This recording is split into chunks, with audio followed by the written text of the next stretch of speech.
네, 안녕하십니까. 2021년 5월 27일 울프입니다. 오늘 아침에 픽한 종목은 이녹스 첨단 소재입니다.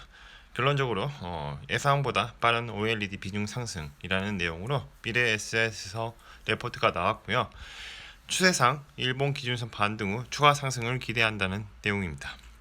투자 아이디어입니다. OLED 폴더블 소재 수요 증가가 예상되고 향후에 있을 애플향 매출도 기대된다라는 내용입니다. 역시나 고객사 매출이 증가하면 같이 증가할 회사로 이녹스 첨단 소재를 뽑아보았습니다.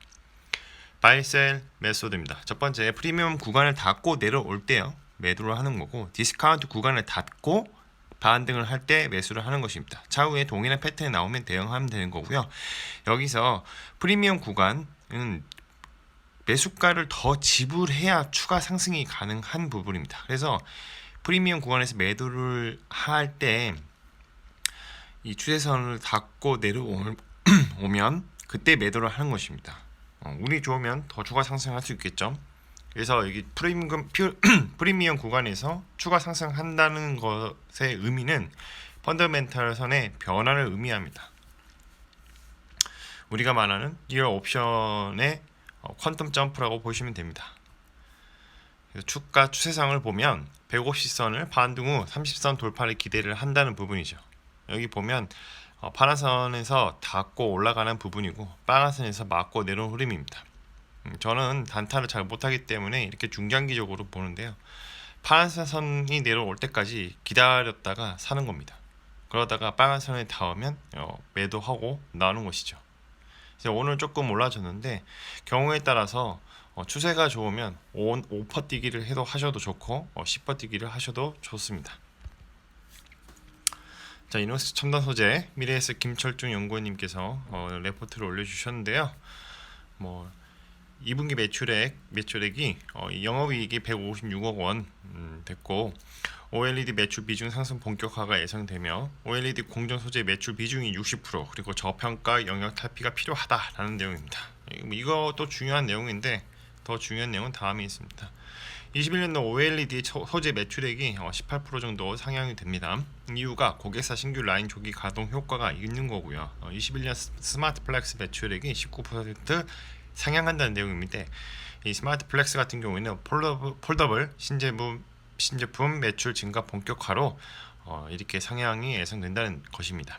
향후 점진적인 멀티플 레이팅이 예상되는데, 이는 전방 성장이 더딘 스마트 부품에서 벗어나 성장성이 높은 OLED와 폴더블 매출 이 비중 상승 때문이라고 이렇게 쓰여 있습니다.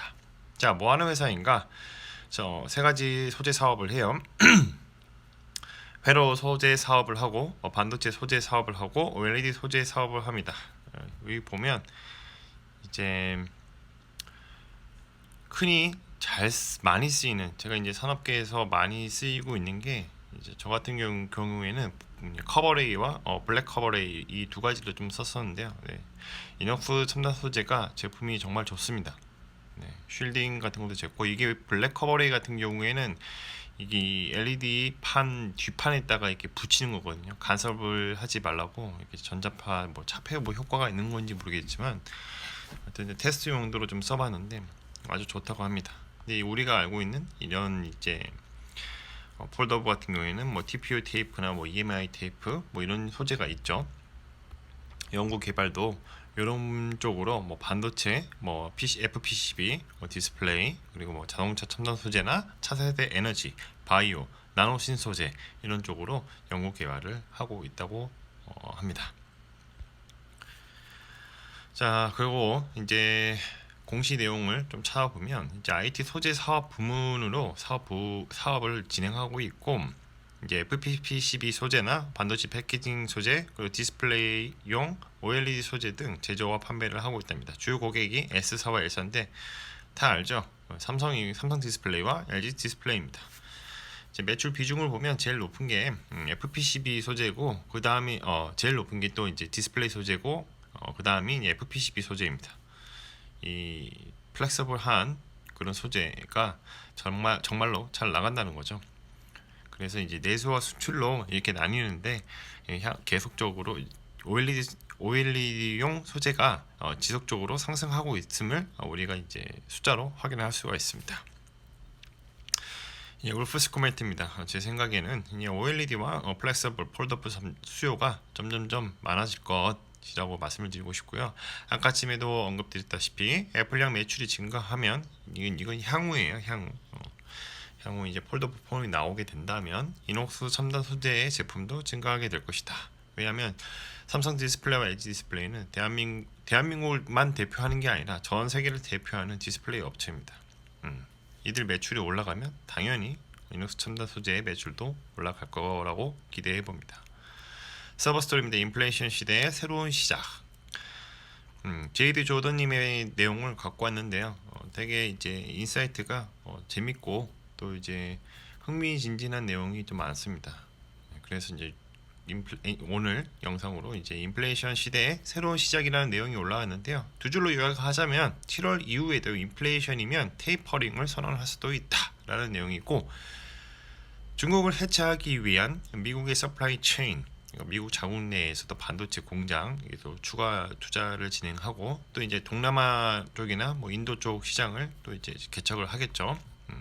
중국의 이제 서플라이 체인을 걷어내고 동남아 시장으로 좀 더 이제 옮겨가겠다 이런 건데, 이렇게 완성이 되면 이제 편가르기 확실히 된다는 거죠. 그래서 이때 이제 돈을 많이 풀어야 하니까 인플레이션이 발생할 수 있다 이런 내용입니다. 저는 구체적으로 내용을 좀 요약을 해보자면 그냥 읽어드릴게요. 전일 미국 소형주가 좀 많이 올랐고 미국제 10년물 1.5%대 안정되었으며 성장주 흐름이 좋다. 경기 민감주도 적당히 오르락 내리락 하면서 0%대 성장을 하고 있다는 거죠. 그런데 만약에 7월 이후에도 인플레이션이 발생하면 그때는 테이퍼링, 또 이제 본격적으로 이제 21년 말쯤 진행하면서 이제 금리 인상을 하겠다는 그런 내용입니다. 인플레이션 시대 새로운 시작. 작년 팬데믹으로 인한 기저 효과로 물가 상승은 일시적이라는 거죠. 지금의 물가 상승이 일시적이라는 겁니다. 그런데 왜 우리가 생각할 때는 물가가 오르지 않는 게 일반적일까? 이는 온라인 쇼핑몰 출현으로 이제 경쟁을 하게 되고요. 세계 공장이 중국의 싼 인건비로 물건을 만들고 판매하는 게 가격이 낮아졌기 때문입니다. 1080년대 이후 과거 중공과의 수교 이후 체제 경쟁보다는 극단적 이유 추구 전략으로 인해 인건비가 비싼 미국에서 공장을 빼서 동아시아로 옮겨간 거죠. 그래서 미국의 러스벨트가 탄생하게 되었고, 이로 인해서 서비스업으로의 체제 변화가 이루어졌던 것입니다. 그리고 이제 소련이 붕괴하고 WTO가 출범하면서 미국, 브라질, 호주 농산물이 세계로 퍼지고 또 이게 물가는 떨어졌다는 내용입니다. 지금은 중국을 해체하기 위해서 미국은 편가르기를 시작했습니다. 네, 니편 내편 나누는 거죠, 확실하게.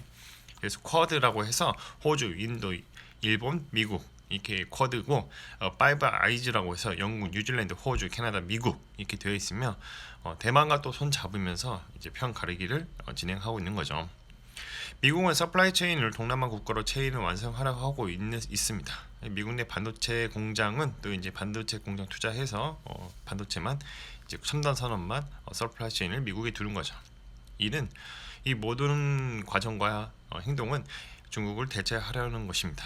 근데 왜 중국을 대체를 하려고 할 것인가? 중국으로 달러가 들어가지 않도록 하는 게 미국의 목적이죠. 이렇게 되면 달러 통화 체제에서 중국은 무너질 수 있기 때문에 디지털 위안화를 추진하려는 것입니다. 그래, 왜 어떻게 추진하려고 하냐?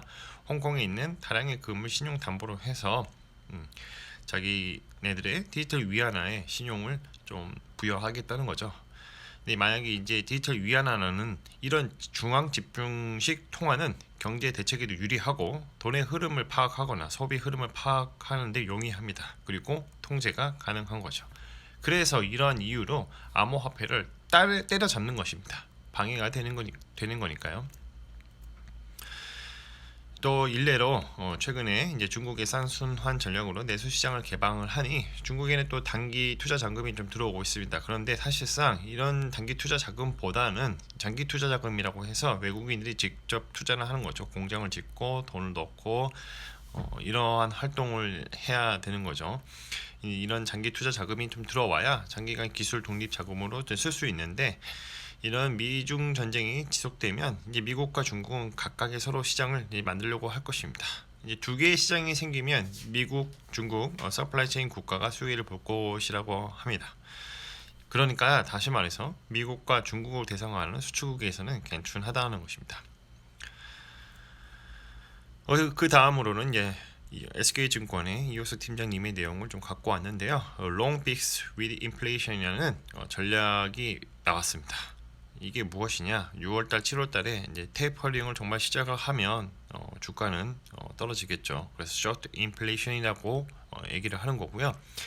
조금 좀 지나서 이제 완만해졌을 때 8월달, 9월달부터 좋은 그 테이퍼링, 그러니까 8월달, 9월달부터 시작을 하겠다라는 이 의사가 나오면 이제 without inflation에서 자산 가격이 상승한다는 내용입니다. 그래서 이번 레포트는 첫 번째 쇼캐시가 빠졌습니다. 두 번째 디플레이가 커져야 자산 가격이 상승할 수 있습니다. 세 번째 유동성은 끝나지 않았습니다. 단지 역할이 좀 바뀌었을 뿐이죠. 그리고 코스피 타깃 프라이스는 3,500포인트로 유지를 했다는 내용이고요. 다섯 번째로 중장기 전망에서 고려할 키워드로는 좌초 자산을 제시했는데요 라는 내용인데, 이 좌초 자산 같은 경우는 ESG를 말합니다. 탄소 중립을 위해서 탄소를 만에 다량으로 이렇게 배출하거나 이런 그런 산업 활동이 결국은 발목을 잡을 것이다 라는 내용입니다. 자, 마무리하겠습니다. 가격은 어떻게 결정되는가? 수요와 공급의 법칙을 따릅니다. 주가가 펀더멘탈 따라서 이동하는 과정 중에서 어떤 이슈가 발생했습니다. 되게 예를 들어서 긍정적인 이슈라고 얘기를 하자면 여기서부터 리얼 옵션의 가치가 반영이 시작되는 거죠. 주가는 계단식으로 상승하는 과정을 겪으면서 경우에 따라서 가속화가 발생하게 됩니다. 리얼 옵션 가치가 최대치일 때 누군가는 매수할 것이고 누군가는 매도할 것입니다. 다시 말해서 가격이 바뀌면 생각이 바뀌게 되는 것이죠. 결국 시간이 지나면 주가의 흐름은 원래의 펀더멘털로 수렴하게 됩니다. 이를 리얼 옵션의 만기라고 합니다. 전제 조건은 모든 가격은 시간에 종속되어 있습니다. 이 세상에는 영원한 것은 없습니다. 역사는 반복됩니다. 자, 오늘은 이녹스 첨단 소재에 대해서 말씀을 드려봤고요. 예상보다 빠른 OLED 비중 상승, 그리고 OLED 폴더블 소재 수요 증가, 향후에 있을 애플향 매출도 기대가 된다. 그리고 주가 추세상 일본 기준선 반등 후 추가 상승을 기대한다는 내용입니다. 컨텐츠가 좋았다면 구독과 좋아요, 알람 설정 부탁드립니다. 오늘도 들어주셔서 감사합니다.